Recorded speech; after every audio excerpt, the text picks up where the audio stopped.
Hello Oracles! What another great day today. Looks like this trend reversal is continuing. So we do have the CPI data coming out next week on the 10th. It's a full week away. So I'm going to talk about a few things right now that I've been noticing that could continue this trend going forward. Today, Tesla was up 4.68%.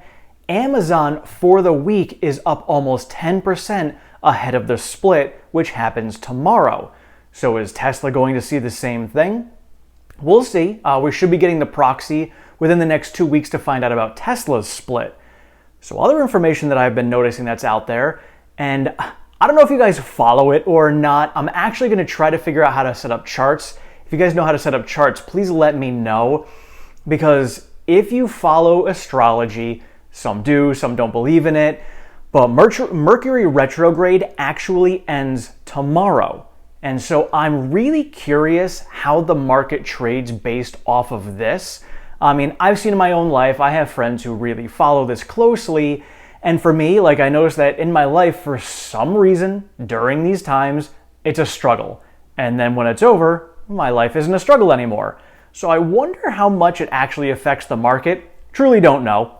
So again, this is just kind of a what-if type scenario, but Mercury retrograde ends tomorrow.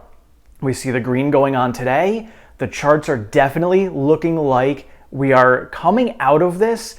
So with the way we traded the last 2 days, I wasn't sure if we were in a dead cat bounce. Maybe it was a bull trap.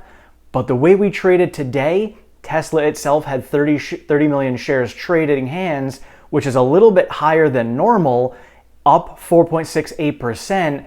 Also finding out information about how Warren Buffett over the last 3 months has deployed about 1/3 of the cash reserves that they had into stocks. Now, I don't know if any of you had been following months ago. I want to say it was probably back in December or January. Warren Buffett was selling out of a lot of things and holding a lot of cash. Well, he has now started deploying this. Warren Buffett's one of the smartest investors on the planet. So regardless of whether you like the guy or not or believe in what he does, he's clearly successful and knows what he's doing. So if he has deployed 1/3 of his capital and cash reserves over the last 3 months, he's basically been doing on a massive scale what we have been doing, or at least I have been doing with the dollar cost averaging. That's literally what he's doing. He is dollar cost averaging into a bear market. You know, that's how fortunes are born. The man is in his 90s. He's been through many bear markets and has a massive fortune. So if you want to build a fortune up, just follow this guy and do what he does. And that's what I have been doing, not even knowing that he was doing it. So again, tried and true dollar cost averaging. This is what Warren Buffett is doing, and this is why he is as successful as he is. And looking at some other trends going on, oil prices, with Saudi Arabia looking like they're going to release more oil out there, could start to bring the oil prices down. Now, as we spoke about yesterday, a lot of the oil prices are going up and a lot of people are jumping into oil to invest because there's not a lot of places to make money. And, some people, aren't like, many of us on here with Tesla, and we're not going to invest in oil because we believe in the green future. Some people are looking for profits. There's nothing wrong with that. I mean, that's why they're in the stock market and investing. So that's what they're doing, and they're dumping money into oil. Well, now that Saudi Arabia is going to be releasing more oil, we might actually see a reversal of this, where a lot of people start shorting oil and they're going to drag the prices down, and all the money that they were using to short the stock market and things like Tesla might actually get turned into oil shorts, which then frees up the, all the heavy weight that's getting pushed down on Tesla and other stocks for shorting to allow it to grow some more. That might be some of what we saw today in the market, and we might see more of that over the course of the next week. I mean, oil prices did still go up today, but knowing that this is what's going on, knowing that they're going to be releasing some more oil, I have a feeling we're going to see that turn coming, and a lot of people will start to short oil. So now I'm looking at a lot of Tesla investors, people who are investing in the green future. If I don't know how to do it, maybe I'll try to figure it out. But if I could short oil, might not be a bad idea when we start to see it make that turn, because it's going to come down, and a lot of people are going to probably end up doing that. And speaking of shorting, we have another hedge fund that sounds like they are going to be going under. We had Melvin Capital recently announce that they are going bankrupt. They're the ones who were involved in the huge GameStop situation that was going on in January of 2021. They are finally closing their doors. And now we have Tiger Global that is looking like they may potentially be going in the same direction. So looking at a lot of these, hedge funds, they short a lot of things, go back and forth.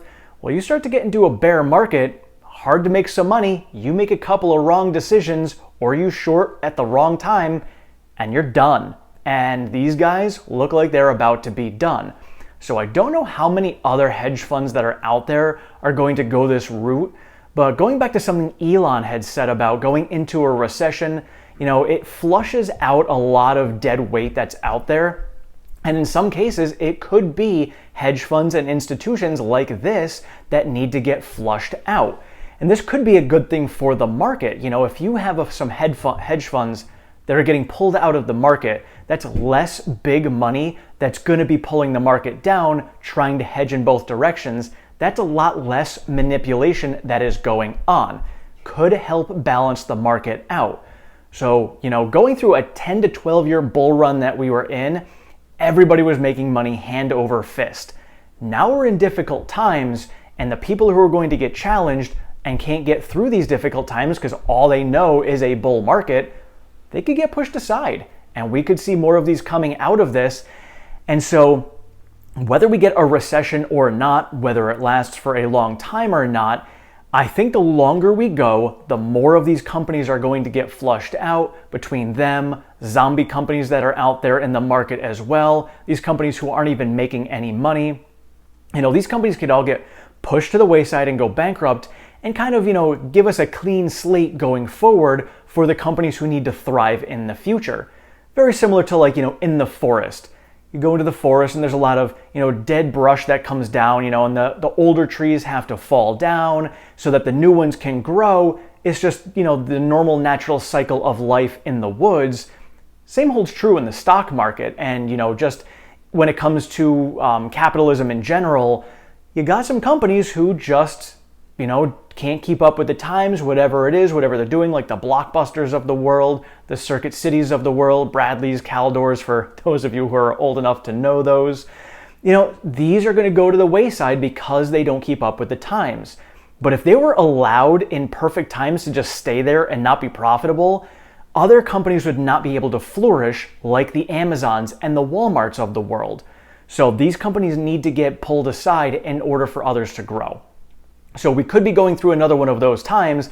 Those times are usually painful, but in the long run, it is needed for everyone else to grow even larger.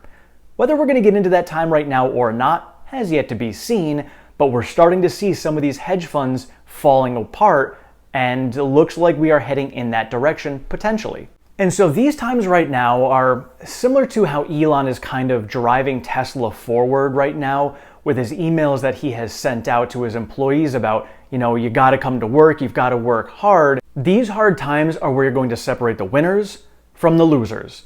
And the people who are going to work twice as hard during the times where it's the most difficult are the ones who are going to come out the most successful. So we've got the Warren Buffetts of the world who are, they saved their cash up, he was wise, and now he's starting to slowly deploy this cash, working hard and letting his money work for him during these very difficult times. And then when we come out of it, it's going to work even harder for him because he took the time and due diligence now. Tesla, working extremely hard during these difficult times, is just going to help propel them forward even faster when we come out of this. That's what I'm doing with my funds as well. I've got my cash on the side and I'm dollar cost averaging and working twice as hard now to get as much cash flow coming in as I can to invest during these times so that when we come out of it, all of the hard work that I put forth will be able to grow even more because I worked so hard during the difficult times. And yeah, it's painful. It sucks. There's a lot of days I am making excuses. What do I talk about in the videos? I don't want to be negative, but reality is this is what's going on in the market. I'm tired. I'm working long hours because my job is getting even harder. But I just keep reminding myself these are the times I need to put in the extra effort. And I learned something a long time ago, which is work twice as hard now so I can work half as much later. And that's just what it comes down to, is I'm working twice as hard as I can now so that when we get down the road, I can take a step back and really enjoy all of the fruits of my labor that I put in now with more free time later. That's how I operate. That's how I'm doing it. That's why I put in so many hours, for this, for my job, for real estate, for all of it, is so that I can, in the future, have more time and freedom for myself. And that's going to mean more time with my family, more time with my future grandchildren, more time for adventures. Things that I have a passion for, I'll be able to spend more time doing later. Steve Farmer on here was saying the same thing in his comments to me about how hard he worked earlier on in life, and now he goes around the country traveling in a tour bus with his bandmates, playing 90s country music. Steve, that is an awesome inspiration. Thank you so much for that story, because that's why I am doing what I'm doing, so that later on in life, I can do what you're doing and live my passion. And if you guys enjoy 90s country music, check out a lot of his comments that he leaves in all of my videos. He usually puts the link to his Facebook down there so you guys can check him out and maybe see him in person and see him live. That would be pretty awesome. Let me know in the comments below, are you guys doubling down your efforts now during these difficult times so that you can reap even more rewards later in life? Let me know how you guys are handling these times right now. Thank you all so much for watching. I appreciate all of your support and feedback. If you have not subscribed, please do so down below. Sign yourself up for notifications. I am over on Twitter at OracleTim1. I share all of the latest Tesla news, pertinent stock market information, and all of my daily trades. We do have a Discord channel. You could check that out in the description below as well. Thank you so much. Have a great one.